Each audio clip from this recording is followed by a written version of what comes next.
el aporte del asesoramiento genético en la conducta médica del cáncer de mama está siendo cada vez más importante.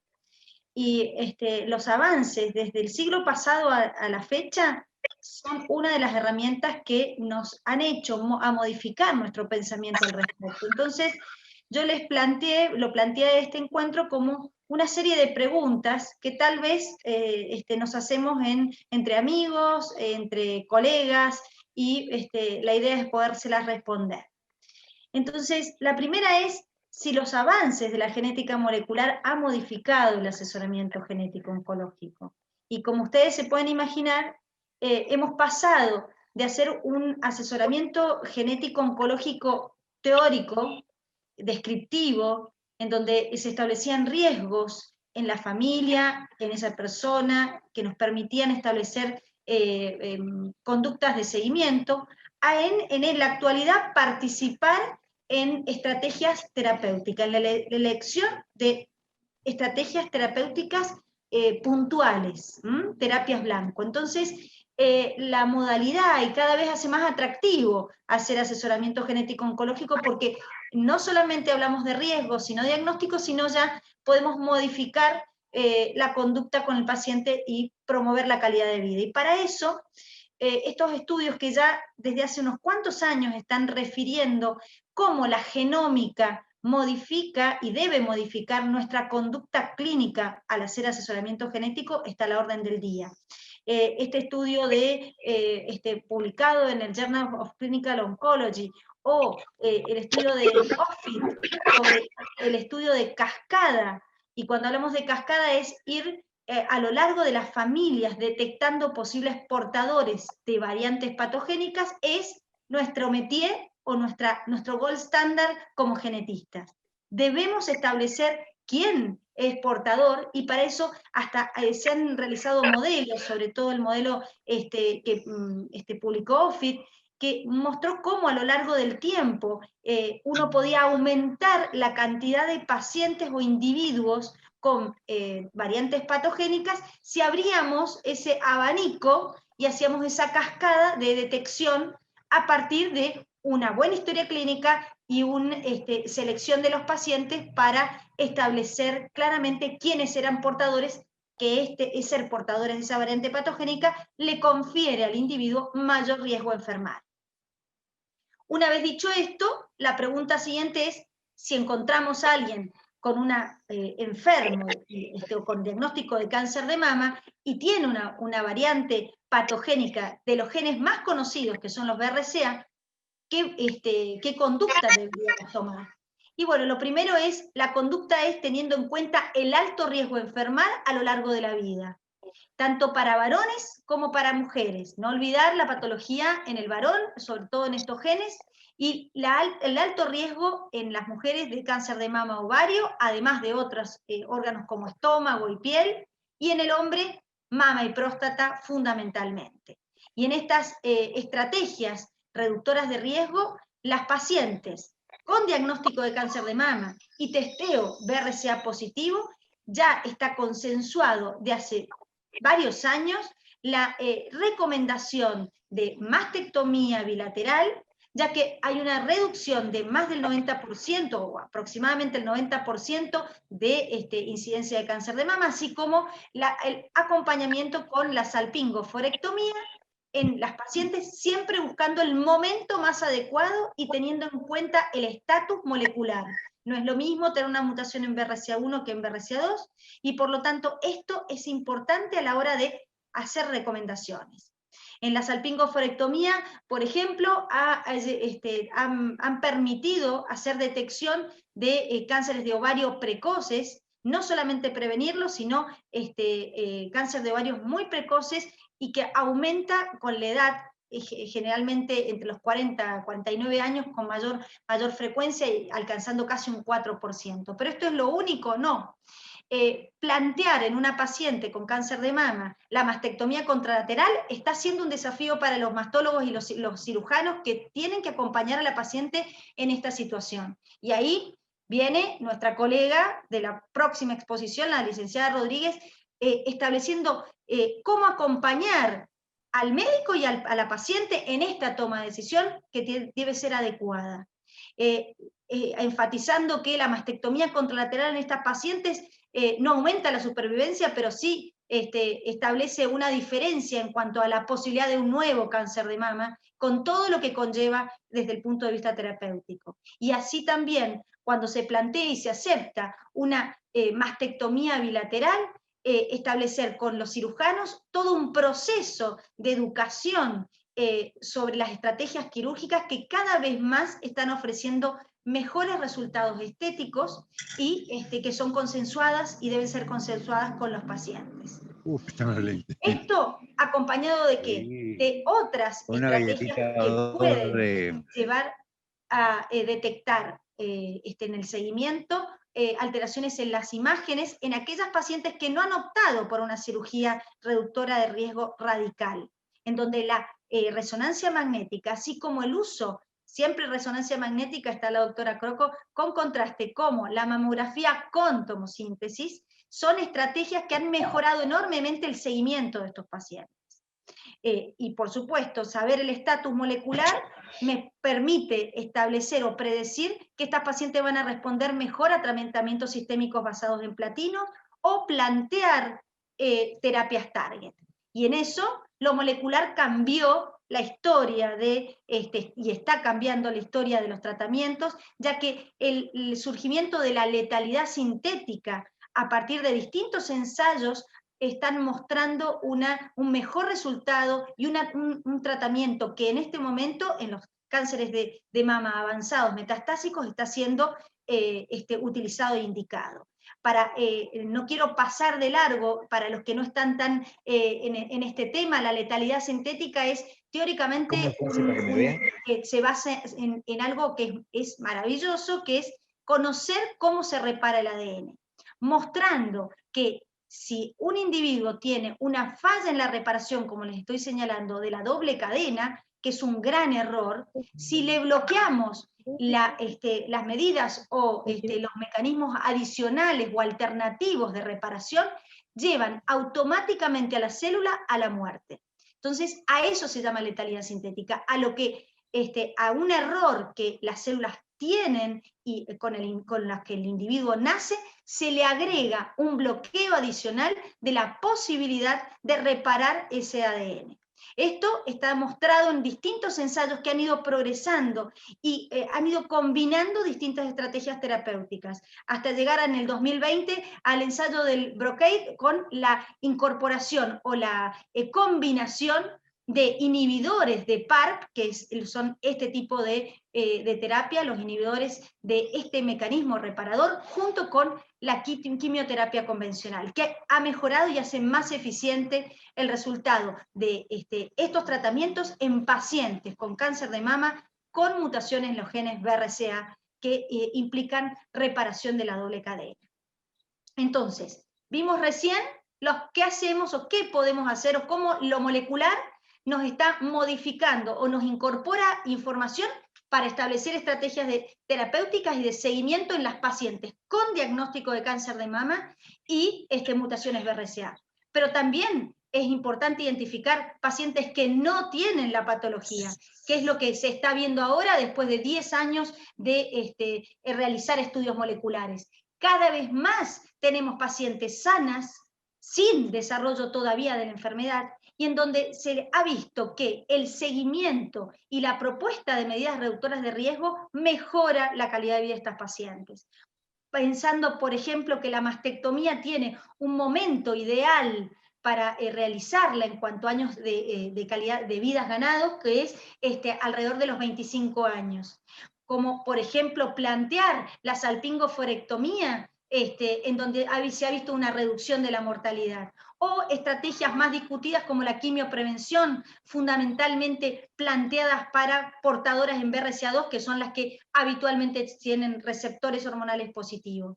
Todo esto junto al uso de imágenes en forma adecuada, como dijimos recién, ecografía, mamografía con tomosíntesis, resonancia magnética nuclear, que son estrategias que en este momento lo que llevan a mostrar es que lo que mostró Hadar en este trabajo, que es una diferencia sustancial en realizar este seguimiento y aplicar algunas de estas estrategias antes de que aparezca el cáncer. Y eso mejora la supervivencia. Aunque era pequeña la muestra, claramente lo muestra, como ustedes ven en estas curvas, la diferencia entre ambos grupos cuando uno hace seguimiento previo a la aparición de la enfermedad y hace el testeo y sabe el estatus molecular de esa paciente, a cuando lo realiza luego de hacer del diagnóstico de cáncer de mama. Teniendo en cuenta esto, solo BRCA tienen que ser testeados, podemos testear otros genes, y bueno, por eso aparecen guías que nos ayudan, que nos orientan, como son las del NCCN, no son las únicas, ESMO también, pero NCCN constantemente está actualizándose y va, como muestran en esta versión del 2020, de incorporación de más genes para el testeo básico. Este panel de la izquierda es lo que nosotros habitualmente como mínimo estamos testeando, que son los genes BRCA, son PALB2, que en su momento fue planteado como el BRCA3, y que necesita ser estudiado prospectivamente, así como otros genes de alta penetrancia, es decir, alta capacidad de dar enfermedad, como son PTEN, STK11, TP53 y CDH1, que a lo mejor a ustedes no les suena muy familiar, pero que están formando parte de síndromes de cáncer hereditario muy complejos. Además de esto, siempre testeamos ATM relacionados clásicamente con la radiosensibilidad, CHEK2 y algunos otros. Lo cierto es que estas guías nos ofrecen la oportunidad de seleccionar y tamizar nuestra población para poder elegir a nuestros pacientes y tener más chances de encontrar variantes patogénicas. Tenemos un estudio, estas cifras son puestas publicadas por ASCO, y se sabe que la detección de cáncer de mama en pacientes no seleccionados, la selección de variantes patogénicas, se da aproximadamente en un 5 o un 10% cuando no están seleccionados. Mientras que la correcta selección de los pacientes permite aumentar esa detección hasta un 25%. Con la doctora Vargas Roy tenemos una serie de 400 pacientes testeados en donde alcanzamos a una detección de 17,5% que se acerca mucho a las cifras publicadas internacionalmente. Y eso nos está mostrando que necesitamos seguir haciendo correctas historias clínicas, analizando 3 a 4 generaciones, seleccionando los pacientes para seguramente tener más rédito en estos estudios moleculares y poder establecer la conducta. Ahora, todo, como les dije recién, no pasa por los genes BRCA. ¿Qué hacemos con los genes que no son BRCA y que también tienen, como ustedes ven, alta penetrancia o moderada penetrancia, es decir, menos capacidad de dar enfermedad? ¿Qué podemos hacer? Y vigilar. En este momento hay que estudiar, hay que hacer un seguimiento prospectivo y seguir algunas de las recomendaciones de las guías. Hay recomendaciones bastante tibias para PALB2, a pesar de que el riesgo en las publicaciones internacionales muestran entre un 35 a 60% de que una paciente desarrolle cáncer de mama. Pero fíjense qué amplio ese rango. Por lo tanto, lo que necesitamos saber es si hay mutaciones en PALB2 de mayor prevalencia, si son mutaciones que se dan con más frecuencia, y poder hacer un estudio hacia adelante, es decir, prospectivo, para ver qué conducta se tiene, sobre todo contemplar las cirugías reductoras de riesgo. Ya que tanto en PALB2 como el resto de los genes, eso está fundamentalmente acotado a un estudio familiar y a los antecedentes familiares cuando esto lo amerita. No olvidar que algunas de estos pacientes podrían ser en un futuro candidatos a terapias target, cosa que está discutida, en donde ATM y CHEK2 son los genes que más están siendo planteados o propuestos para esto, aunque todavía no hay resultados que muestren la diferencia, a diferencia de los que conocemos con BRCA, pero que deben ser estudiados, ya que son genes que están dentro de la vía de reparación en la que intervienen los BRCA. Entonces, la idea es poder postular algunos de los otros elementos de la vía de reparación para que puedan ser candidatos para la terapia target. ¿Es útil la detección de mutaciones somáticas? Y acá hago un parate y les digo simplemente, todo lo que hemos visto hasta ahora era detección de mutaciones germinales. Y cuando hablamos de mutaciones germinales, son mutaciones detectadas en sangre del individuo al que se estudia. Son mutaciones que han sido heredadas de alguno de los progenitores del que está aportando. En cambio, las mutaciones somáticas son mutaciones que están en el tumor. Por lo tanto, tiene otro nivel de complejidad técnica el poder detectarlas. ¿Y para qué se hace eso? Y bueno, el planteo es terapéutica, poder elegir adecuadamente un tratamiento blanco. Y para eso, fundamentalmente en cáncer de mama se está usando para los BRCA, para los IPARP, y ahora se están incorporando otros marcadores como PI3K para la terapia blanco específica. ¿Hay nuevas herramientas moleculares de diagnóstico? Les doy una buena noticia y una mala. Sí, hay, y nos van a complicar un poquito más por un tiempo seguramente el asesoramiento y las respuestas, pero tal vez sea, en algunos casos, nos permita entender algo que por el momento no estamos entendiendo, y es los cánceres esporádicos sin ninguna evidencia de mutaciones en genes de alta penetrancia como habitualmente conocemos dentro de los síndromes hereditarios conocidos.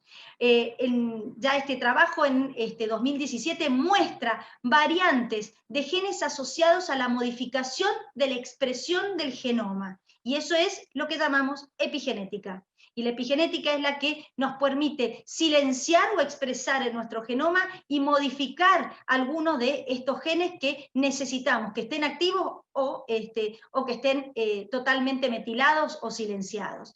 Ese es un gran trabajo que se está desarrollando y que es parte de un futuro no tan lejano. Y lo otro que se está desarrollando y que es bastante prometedor, pero que todavía no nos permite dar respuesta, es el score de riesgo poligénico, que es muy complejo, que es establecer a través de un software, marcas del genoma en sitios que individualmente serían incapaces de darnos enfermedad, pero que juntos en un mismo individuo nos confieren un riesgo adicional a lo que normalmente se esperaría. Y eso se puede sacar, se están haciendo fundamentalmente validaciones, no acá, en Europa fundamentalmente son los ensayos que se están realizando, y establecerían para cualquier individuo un riesgo de base teniendo en cuenta la edad, los antecedentes familiares y determinadas marcas del genoma. Eso es lo que se viene, pero que todavía requiere más trabajo y que tal vez nos puedan responder esos casos que hasta el momento no tenían respuesta. Lo cierto es que todo esto no se puede hacer si no es con trabajo interdisciplinario. En un momento empezamos con el asesoramiento genético como gold standard, como el objetivo principal de la genética oncológica, para detectar portadores, para hacer un seguimiento adecuado, pero ahora nos viene una situación que es la de intervenir y dar asesoramiento con respecto a posibles terapias. Esto no se hace, yo no soy oncóloga, soy genetista, pero si sabemos buscar en conjunto qué alteraciones, qué variantes del genoma nos permitirían tomar mejores decisiones, seguramente nuestros pacientes van a ser mejores tratados y mejor acompañados en este proceso. No puedo dejar de decir que esto es un trabajo de equipo. Cuando hablo interdisciplina, es interdisciplina. Todo lo que yo he dicho no puede estar si no va de la mano de un mastólogo que sepa quién tiene adelante, de una psicooncóloga que pueda explicar y acompañar. Y cuando hablo psicooncóloga, yo les explico a los pacientes que no es cualquier psicólogo, es alguien que sepa por lo que va a pasar y por lo tanto nos puede ayudar en este acompañamiento, en la toma de decisiones, que como lo va a explicar la licenciada Rodríguez. Los biólogos moleculares son una herramienta fundamental a la hora de interactuar y de dirimir algunos resultados que pueden no estar dentro de lo que uno desearía, que es lo contundente, lo causal, lo etiológico y que a veces nos generan dudas. Y por supuesto, el oncólogo, el mastólogo y los cirujanos específicos que van a estar aportando todos sus conocimientos y sus estrategias para tratar mejor a los pacientes. Para finalizar, como ustedes ven, esta frase de Susan Sontag me encanta y es, hoy toca al cáncer ser la enfermedad que entra sin llamar, pero sin embargo nosotros tenemos que estar listos para dar respuesta. Muchas gracias.